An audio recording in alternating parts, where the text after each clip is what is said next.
भारत माता के चित्र के पुष्प अर्पित माननीय मुख्यमंत्री जी हमारे प्रदान करेंगे, मंजूर करेंगे। साथ ही जो है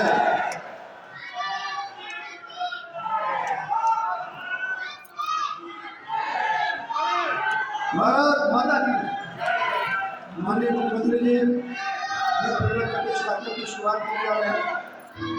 माननीय मुख्यमंत्री जी जो है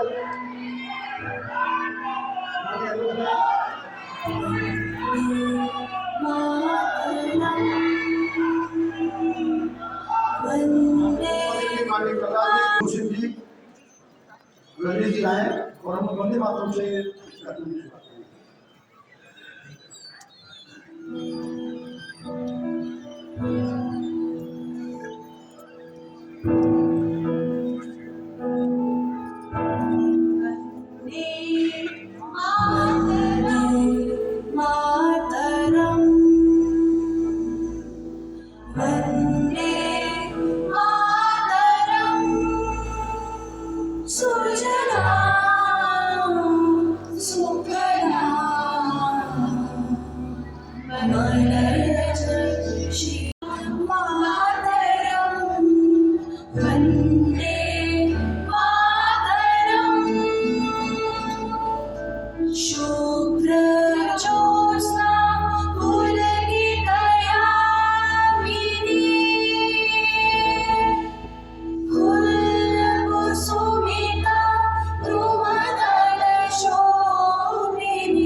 हमारे जो है हम लेके बिल्कुल देंगे और सारे जो खाने हम उसको भेजेंगे। प्रदेश आग्रह करूंगा माननीय मुख्यमंत्री का झटका बढ़ा करके और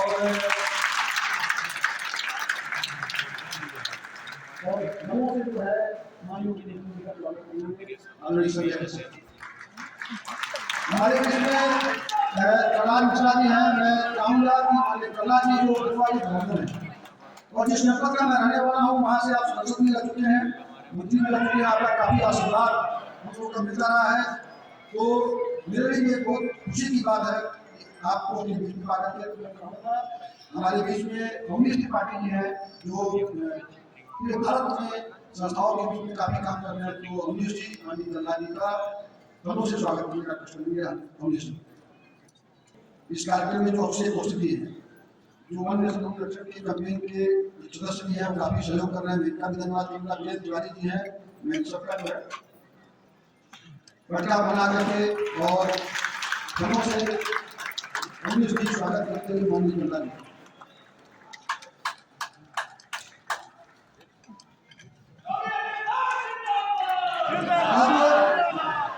सुना आ गया।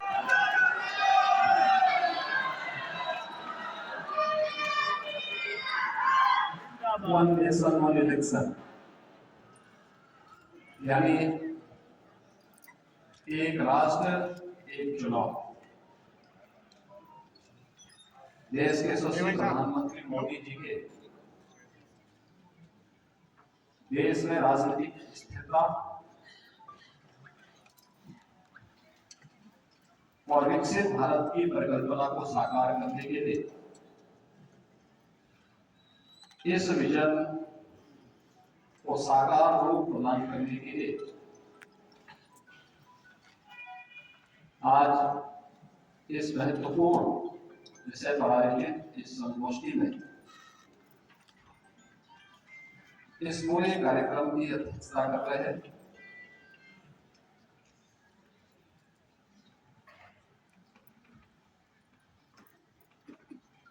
एक ऐसे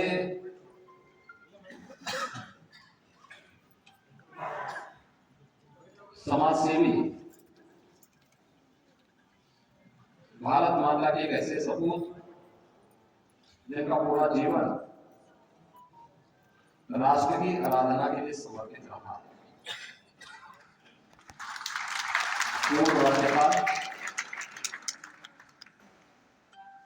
और मुझे लगता है कि समारोह में उपस्थित जितने भी विभिन्न संगठनों से जुड़े हुए पदाधिकारी आए हैं, वरिष्ठ जन आए हैं, उन सबके चित परिचित चेहरे पर सम्मानित से कलाश मिश्र।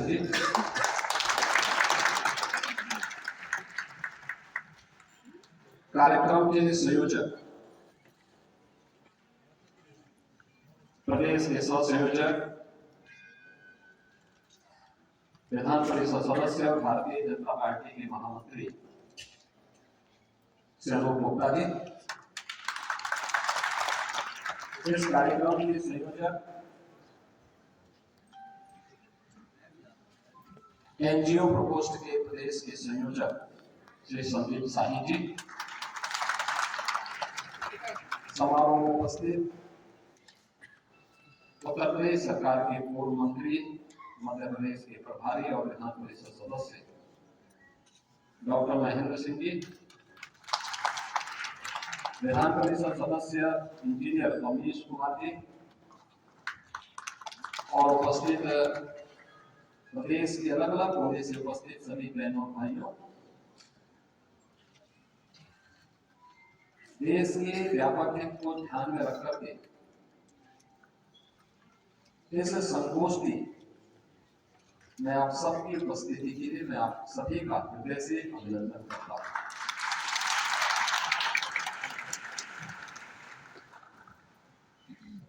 इस महत्वपूर्ण मुद्दे को लेकर के यह संगोष्ठी यहाँ पर आयोजित की गई है, उसकी महत्ता जब जाहिर है। उनके जनप्रतिनिधि को चुनना उसका एक लोकतांत्रिक अधिकार माना जाता है और यह अधिकार उसके लिए लोकतंत्र के सुचारू संचालन के लिए आवश्यक है। यह लोकतंत्र की शोभा भी है, लोकतंत्र का सुदृढ़ होना इस देश से महत्वपूर्ण भी है।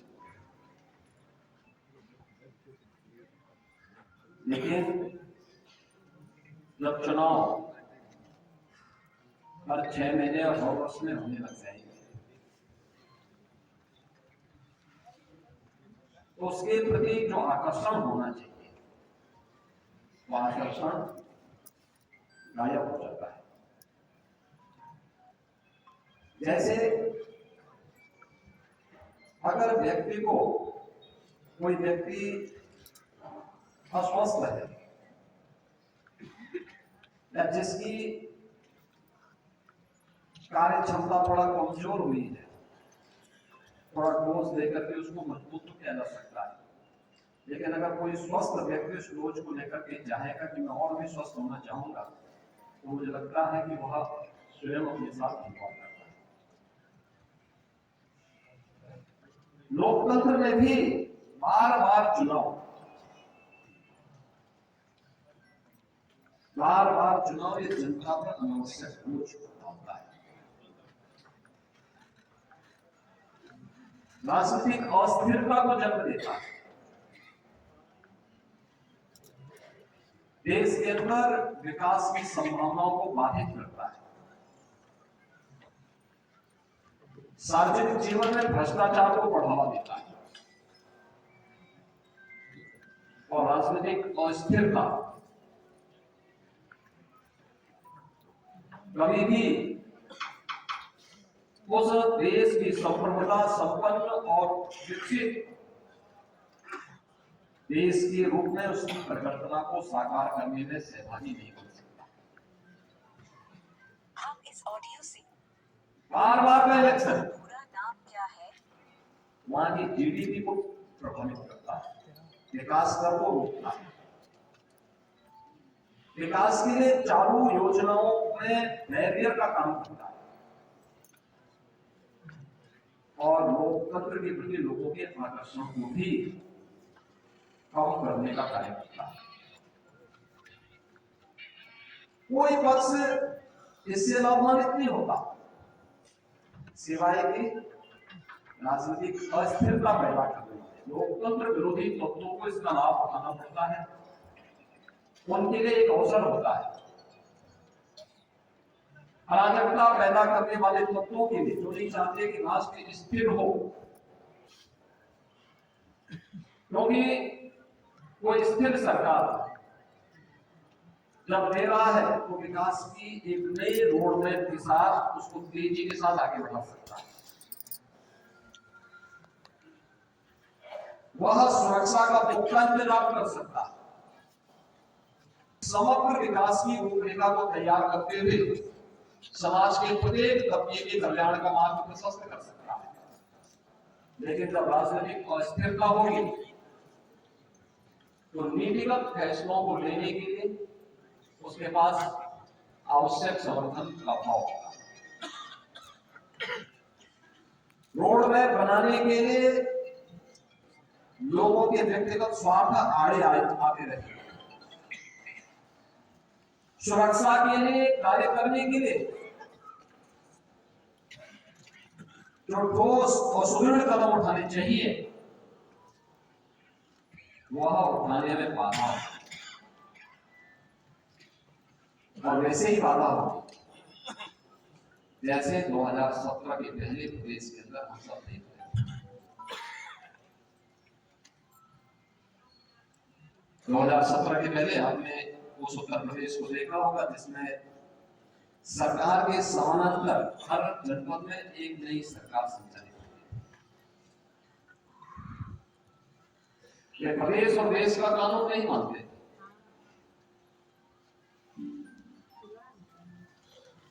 उन पर देश के किसी संवैधानिक सत्ता का प्रोटोकॉल का उल्लंघन उनके लिए चुटकी भरा खेल।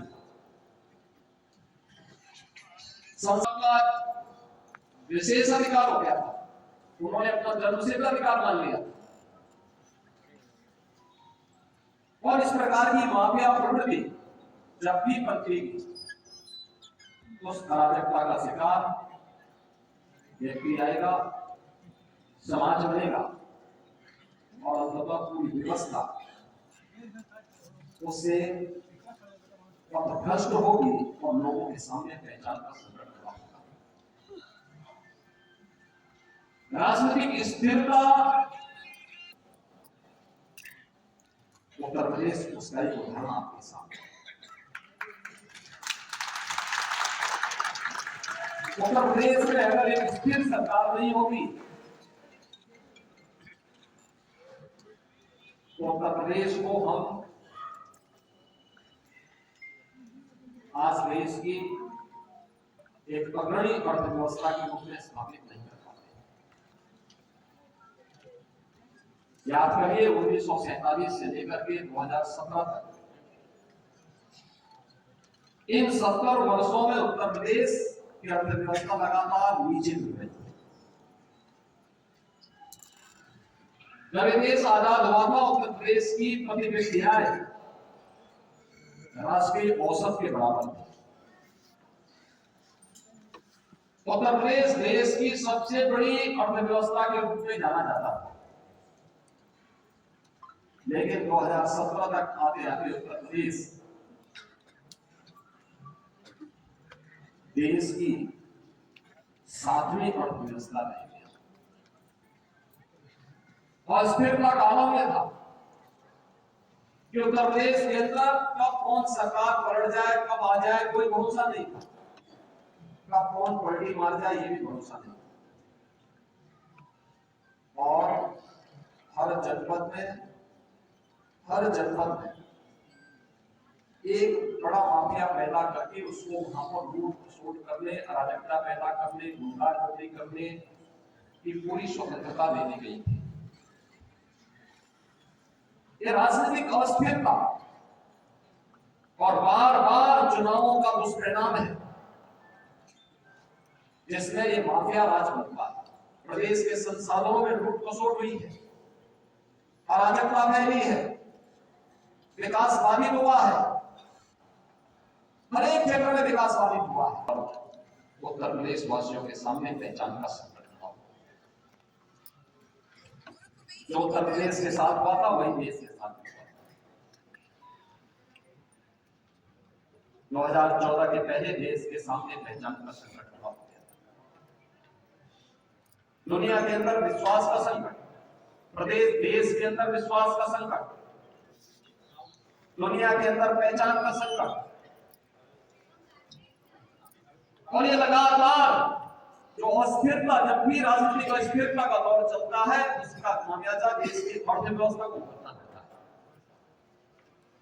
है। इंफ्रास्ट्रक्चर कितना कमजोर है, कितना कमजोर है, कोई कल्पना ही नहीं कर सकता। देश के अंदर वर्ल्ड क्लास इंफ्रास्ट्रक्चर कनेक्टिविटी में हो, यह तब संभव हो पाया जब सर्वे अटल बिहारी वाजपेयी देश के प्रधानमंत्री।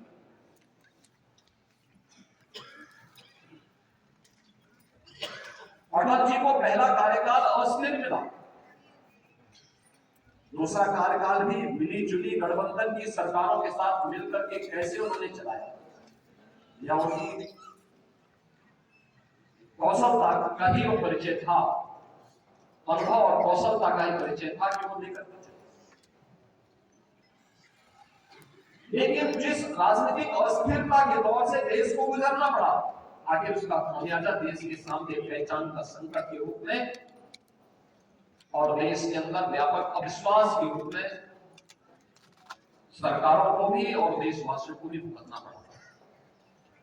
लेकिन आज ऐसा नहीं है। दुनिया के सामने भारत अपनी पहचान बना रहा है और देश के सामने उत्तर प्रदेश ने अपनी पहचान बनाई है। आज भारत दुनिया की जो देश 1947 से लेकर 2014 तक दुनिया की 11वीं अर्थव्यवस्था बन पाया था, मात्र 10 वर्ष में वह भारत आज दुनिया की 5वीं बड़ी अर्थव्यवस्था है और अगले 2 वर्ष में वह दुनिया की 3री बड़ी अर्थव्यवस्था है। उत्तर प्रदेश जो 7वीं अर्थव्यवस्था था वह आज देश की नंबर 2 की अर्थव्यवस्था अग्रणी अर्थव्यवस्था के रूप में अपने आप को स्थापित करने के लिए सबसे ज्यादा विकास दर के साथ अपने कदम को आगे बढ़ाया। ये राजनीतिक स्थिरता, अगर राजनीतिक स्थिरता नहीं होती उत्तर प्रदेश दंगा मुक्त भी नहीं होता और माफिया मुक्त भी नहीं होता।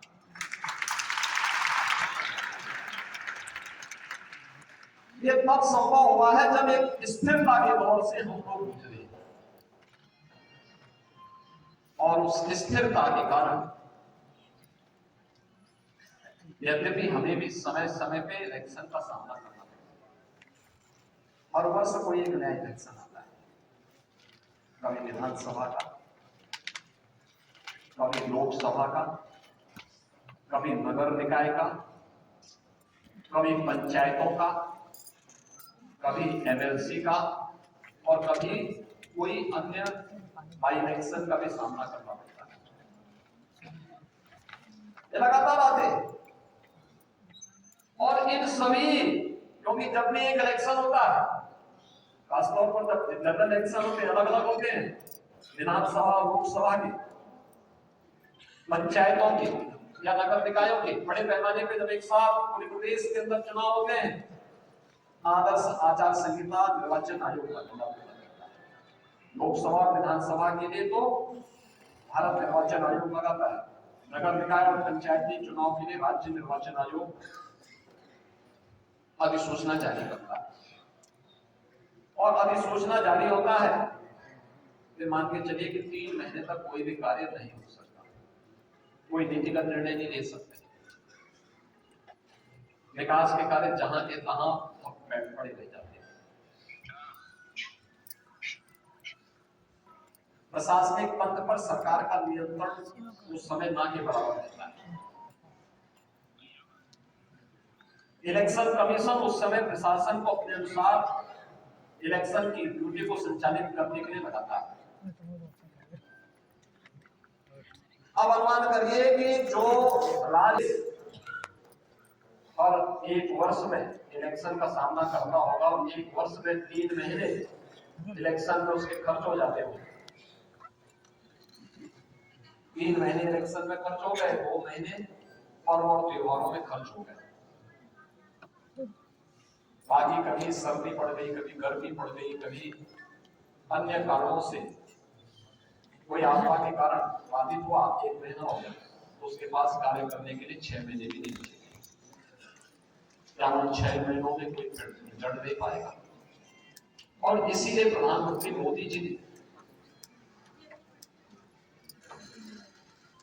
देश के अखंडता के प्रतीक लोकपुरुष सरदार वल्लभ भाई पटेल वो अपने प्रतिमा 2019 में जब उन्होंने राष्ट्र को समर्पित की, तो उस समय उन्होंने केवड़िया में इस बात की घोषणा की थी कि देश के अंदर राजनीतिक स्थिरता के लिए 1 नेशन 1 इलेक्शन को आगे बढ़ाने की आवश्यकता है। 1 नेशन 1 इलेक्शन के इस भाव को आगे बढ़ाने के लिए ही उन्होंने उस समय देशवासियों के सामने इसको एक मुद्दा दिया। सभी अटल बिहारी वाजपेयी जी ने भी सदैव जोड़ दिया, राजनीतिक स्थिरता सुशासन की पहली शर्त, सुरक्षा की पहली शर्त है, विकास की पहली शर्त है, और उस राजनीतिक स्थिरता के बार बार के इलेक्शन में हो, इसको लेकर के हमें आगे बढ़ना पड़ा। ऐसा नहीं कि ऐसा ना हो, पहला आम चुनाव स्वतंत्र भारत में 1952 में होता, लोकसभा और विधानसभा के पूरे देश के अंदर एक साथ चुनाव, कमोवेश ये इलेक्शन एक साथ 1952 से 1957, 1957 से 1962, 1962 से फिर 1967 ये जीतों के कारण और स्थिरता के दौर से गुजरती हुई दिखाई दी, तो उसने उस अस्थिरता का शिकार देश को बनाया और फिर देश के अंदर अलग अलग राज्यों की सरकारों को बंद करना, आगे बढ़ा दिया। 1980 के दशक में भी मुद्दा उठा कि नहीं, लोकसभा और विधानसभा का चुनाव एक साथ होना चाहिए, लेकिन फिर वो आगे नहीं बढ़ पाया। सभी अटल बिहारी वाजपेयी जी ने भी इस बात को आगे बढ़ाया, वो चीजें आगे नहीं चल पाई, और आज सभी अटल जी के ही उन भावों को मूर्त रूप देने के लिए प्रधानमंत्री मोदी जी ने पूर्व राष्ट्रपति सभी रामनाथ कोविंद जी की अध्यक्षता में एक समिति का गठन किया और उस समिति ने अपनी सिफारिशें देश को व्यापक जन जागरण के माध्यम से लोगों की चेतना को जागरूक करना, क्योंकि वोटिंग तो जनता जनार्दन को करना है। लोकतंत्र आकर्षण का केंद्र बना रहे, लोकतंत्र के प्रति लोगों की श्रद्धा का भाव बना रहे, देश में एक स्थिर सरकार आए, 5 वर्ष का उसका टेन्योर हो, काम करने का एक बड़ा अवसर उसे प्राप्त हो, और इस दौरान राजनीतिक अस्थिरता और खरीद फरोख्त को पूरी तरह लगाम लगाया जा सके। इस दृष्टि से जब ये प्रक्रिया आगे बढ़ी तो अब उस पर विस्तृत चर्चा करने के लिए देश के अंदर इस प्रकार की संगोष्ठियां आयोजित होना एक सराहनीय प्रयास है। बहनों और भाइयों, देश के अंदर वर्तमान में भी कुछ राज्य हैं जहां पर लोकसभा और विधानसभा के चुनाव एक साथ चुनाव होते हैं। आंध्र प्रदेश उसका उदाहरण है,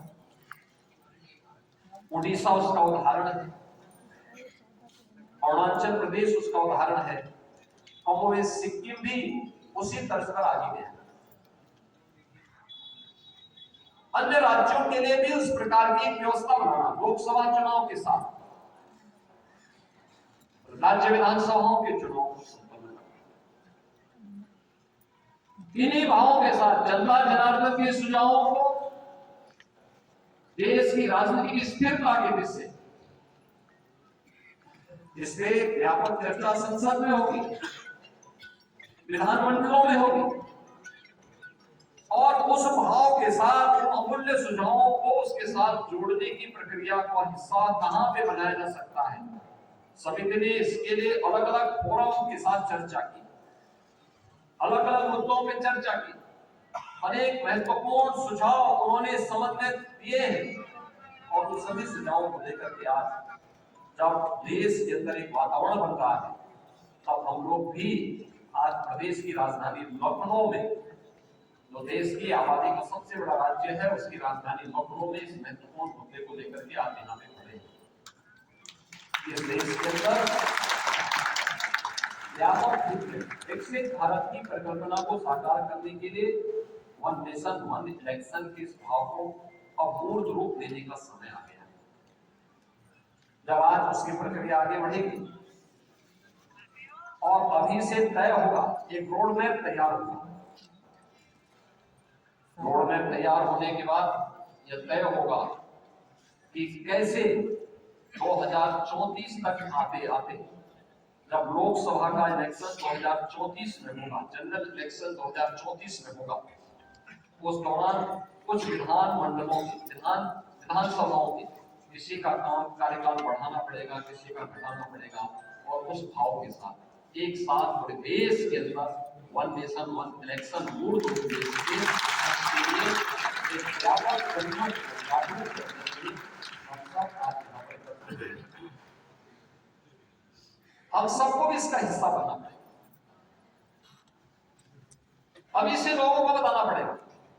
एक बार के इलेक्शन में आप सोचिए, जो काम लोकसभा विधानसभा का चुनाव एक साथ होकर के जितना पैसा बचाया जा सकता है, अगर जब विधानसभा के चुनाव अलग होते हैं, लोकसभा के अलग होते हैं, कहते हैं कि देश की जीडीपी पर उसका असर पड़ता है 1.5%, यानी 3-3.5 लाख करोड़ से लेकर के 4-4.5 लाख करोड़ तक का एक अतिरिक्त बोझ देश की अर्थव्यवस्था पर पड़ता है। आप सोचिए, इतना पैसा बहुत सारे राज्यों की वार्षिक बजट भी नहीं है। यह पैसा जो केवल इलेक्शन पे खर्च होता है या जिसके कारण अर्थव्यवस्था पर प्रभाव पड़ रहा है, ये 3.5 से लेकर के 4.5 लाख करोड़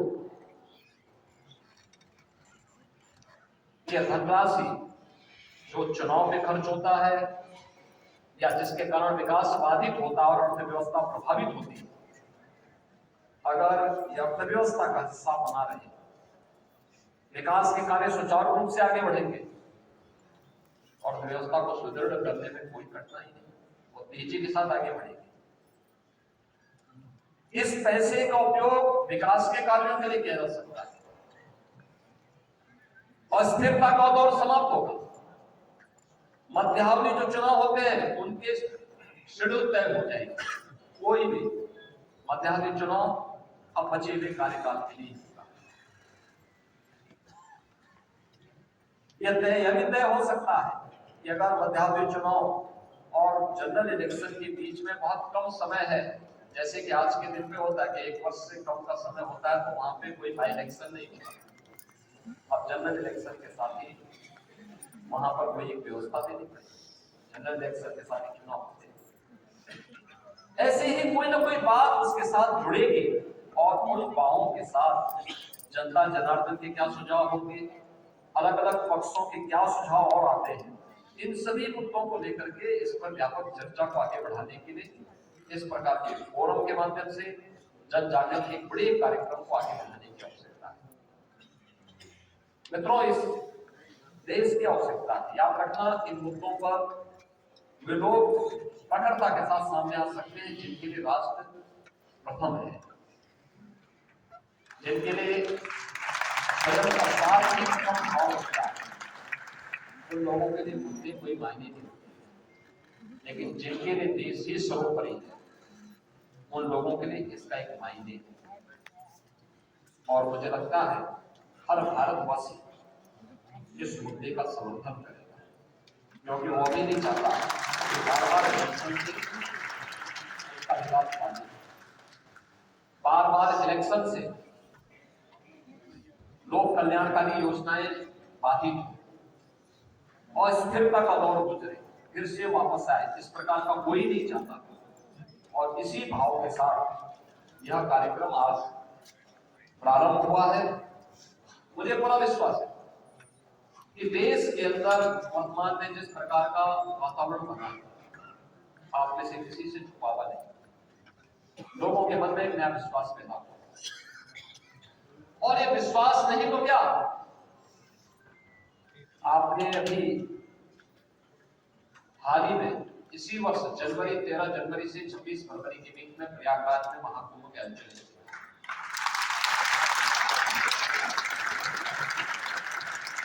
कुंभ के आयोजन हजारों वर्षों की हमारी विरासत का, हजारों वर्षों से आयोजन होते रहे, लेकिन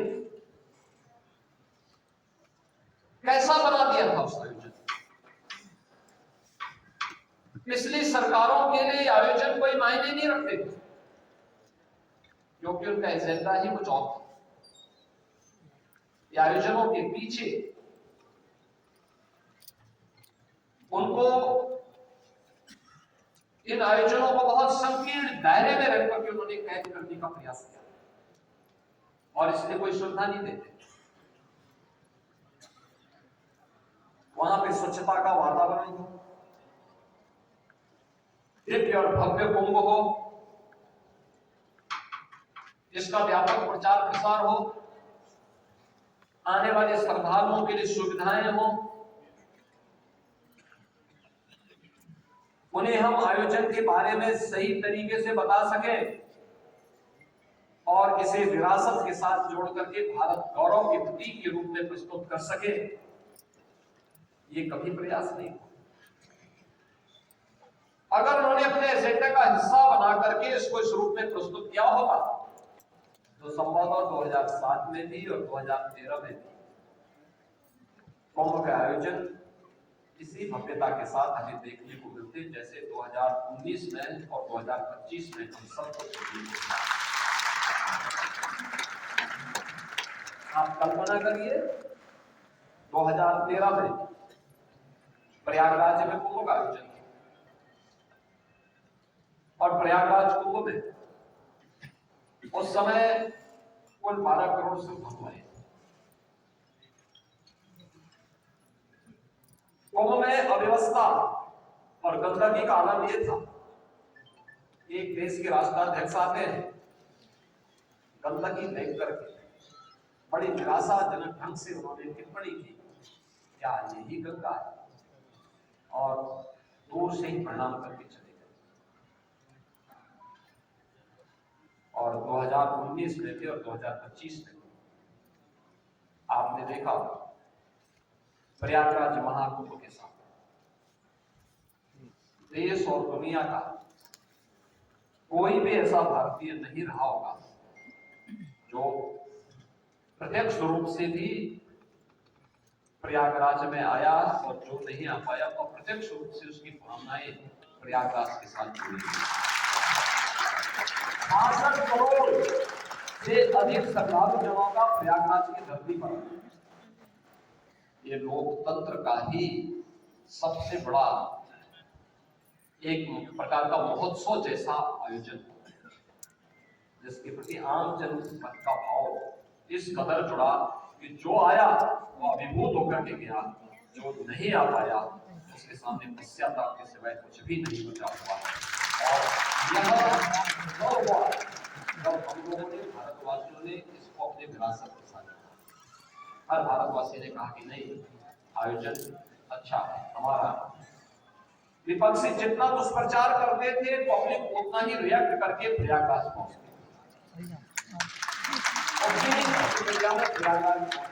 अब तो मुझे जाना ही जाना, चाहे कितनी भी असुविधा क्यों ना। और वहां पर जब भी वह त्रिवेणी में डुबकी लगाता था तो वह अभिभूत होकर के दो शब्द अच्छे कहकर हम देखते थे। बहुत बार मैं देखता था लोग तमिलनाडु से आ रहे हैं, कर्नाटक से, केरल से, अरुणाचल से, मणिपुर से, त्रिपुरा से, जम्मू कश्मीर से, हिमाचल से, उत्तराखंड से और बहुत सारे ऐसे लोग वहां पे थे जो यूट्यूबर जो विरोध करने के लिए वहां उतरे थे। लेकिन वो जब पूछते थे उन लोगों से कि देखिए सरकार ने कोई व्यवस्था नहीं, आप कहां से आए? वो कहते थे तमिलनाडु से या कर्नाटक से या केरल से या जिस भी राज्य से हम बोलते थे वहां से आए, लेकिन सरकार ने कोई व्यवस्था नहीं। वो कहते कोई बात नहीं, हम तो त्रिवेणी स्नान करने सरकार को व्यवस्था करनी चाहिए थी। और कहते थे नहीं हम त्रिवेणी स्नान करने के लिए आए। वो कहते फिर यूट्यूबर कहता था देखो तुम्हें पैदल चलना पड़ा। तो उसका जवाब होता था ये पुण्य मुझे प्राप्त करना है, ये मेरी साधना है।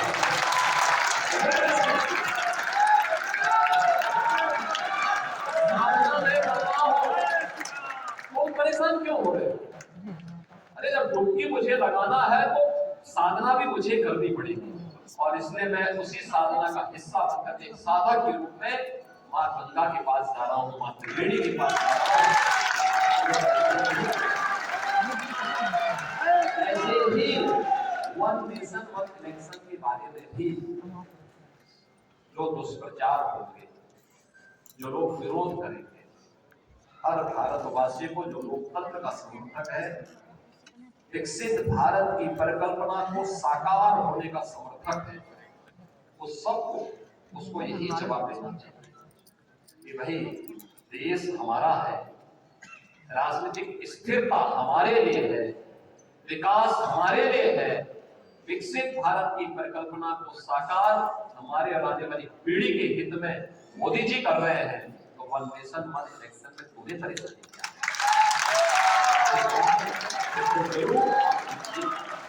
अगर आप देने में सफल होंगे और व्यापक जनमत के संविधान के साथ जुड़ेंगे तो सोशल मीडिया प्लेटफॉर्म पे भी इसमें व्यापक चर्चा को आगे बढ़ाने की आवश्यकता है।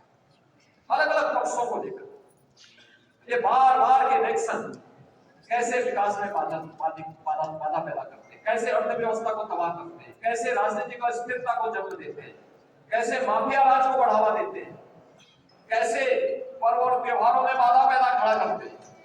इन सभी बातों को लेकर एक दूसरे के साथ सभी जुड़ेंगे। इन सभी मुद्दों को लेकर के अगर आप आगे बढ़ाएंगे तो निश्चित ही 2034 में वन नेशन वन इलेक्शन साकार होगा और 2034 से फिर देश के अंदर एक चुनाव और 5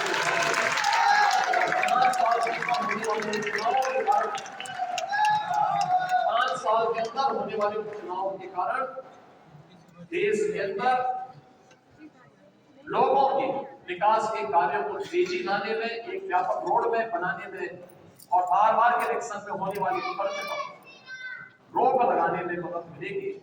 और उस पैसे का उपयोग देश के हित में, आम जन के हित में, गरीब कल्याण के लिए, इंफ्रास्ट्रक्चर को सुदृढ़ करने में उस पैसे का व्यापक उपयोग किया जा सकता है। मैं आज के इस आयोजन के लिए श्री संदीप शाही जी को, श्री अनूप गुप्ता जी को और इस आयोजन समिति से जुड़े हुए सभी पदाधिकारियों को हृदय से धन्यवाद देता हूँ। धन्यवाद।